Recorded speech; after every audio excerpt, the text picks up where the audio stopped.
Welcome, everyone, to the Energy Advisors podcast. I am your host, Rex, that energy guy. I have an exciting topic to share with you today. This is mostly an educational, we don't have an interview, but it's an educational podcast episode. But before we get started on today's topic, we'd like to thank our partners over at Solar Energy Partners for sponsoring the show. Great to have them on board and to be part of what we do in the marketplace. If you're going to do solar for your residence or business, I highly recommend Solar Energy Partners. It's an educational process to get solar and to get it done right. There's a lot of people out there doing it, but a lot of people aren't doing it right. So from the beginning to the end, they're going to help you understand the information about solar, how to size your system correctly, how to get it installed correctly.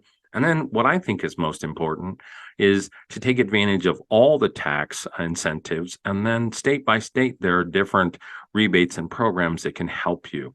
So if you'd like to get in touch with our friends over at Solar Energy Partners, go to the website, energyadvisors.today, fill out the form, and we'll get you in touch with them. All right. So today's topic is a rather interesting one. It's the little known history of electric vehicles.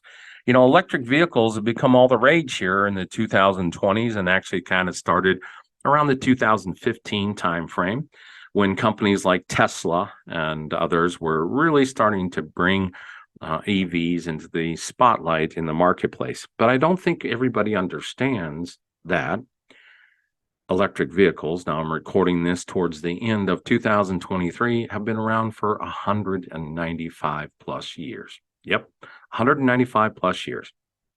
The birth of the EV came in 1826, and there was a gentleman by the name of Ányos Jedlik who created the first EV. Now, this was I wouldn't call it a vehicle for transporting people, but it was an EV, electric vehicle. It was basically a motorized cart with an electric motor. Now, this was not a very fast beast back in the day. It would go about 5 miles per hour, but it is the genesis of electric vehicles.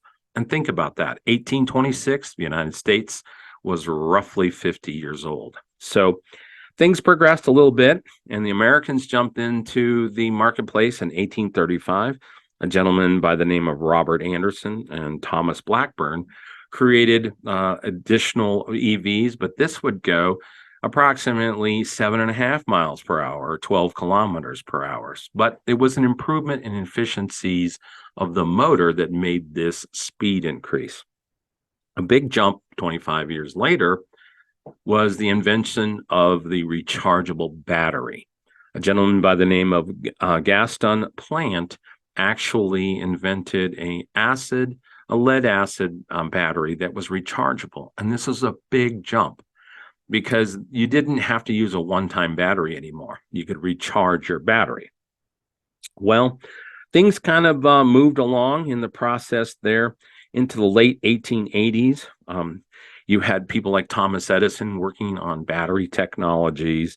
A gentleman by the name of William Morrison created in 1887 the first large passenger EV, and that was a 6-passenger EV with a rechargeable battery with a range of about 150 miles. So the technology moved along. And in fact, in 1900, there were more EVs on the streets than there were combustion engine, and the other option was a steam-powered engine. So 1900, more EVs than there were combustion engines and also steam engines. And it had big advantages because availability of the resources to build these and the resources to operate them. Okay, so in fact, in 1900, EVs were so popular that in New York City, they had a fleet of electric cabs. And so your taxis were actually a fleet of electric vehicles. Now, the challenge with EVs back then, and still can be considered this, is it was a wealthy person's technology. So access to charging stations was mostly in the city. You had people like the invincible Molly Brown had one of these. it was mostly aristocrats and wealthy people who had the technology. Some might claim that today. I stay out of the politics and give you that information. Now, the important step that happened here, and that most people didn't understand this, is that there was the advanced development of the combustion engine. But a lot of people don't know that Henry Ford actually collaborated with Thomas Edison to experiment and try building electric vehicles. But with the discovery of Texas crude oil and the cheap availability of the fossil fuels and gasoline, the combustion engine started to win out. In 1908, Henry Ford introduced the Model T. Now, this became a very fast-selling vehicle because of the cost. All right. So in 1912, doing a cost comparison, when Ford was mass producing the Model T cost around $650. And a typical EV competitive was around $1,800. So almost 3 times as much. But here's the thing that was the kicker. This was the one technology that set things on its end and basically changed the development and advancement of EVs, and that was an electrical device created by a gentleman by the name of Charles Kettling, and that is the electric starter. Okay, an electric starter for the combustion-based engine on the Model T. Now, prior to an electric starter, to get your Model T running, you had to go out there and crank it. Now, let's think about this. The average streets in our towns were dirt. They were muddy. You'd get pretty dirty out there. If you slipped in the mud, you'd fall and trying to get your vehicle started. And think about this of the household where the missus was out there trying to crank this in a big hoop skirt type dress. It just wasn't very effective. So when the electric starter came on to play into the scene, that's when things started to take off. The electric starter was one of the biggest advancements for the combustion engine and also one of the biggest pausing in the advancement of electric vehicles. By 1935, the EV marketplace had pretty much almost disappeared. Because of the inexpensive costs of gasoline, the wide distribution of it, it really slowed the advancement of electric vehicle technology. And so, yes, the major auto manufacturers tinkered with electric vehicles, but because of the petroleum industry and the market demand on this, EVs took a giant pause.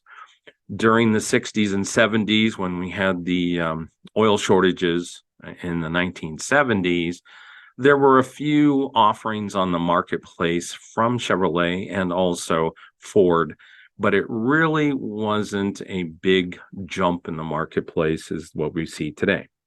Now, in 1997, the all-time best-selling hybrid, the Prius, was brought to the marketplace, first in Japan, and then in 2000, it was introduced in the United States.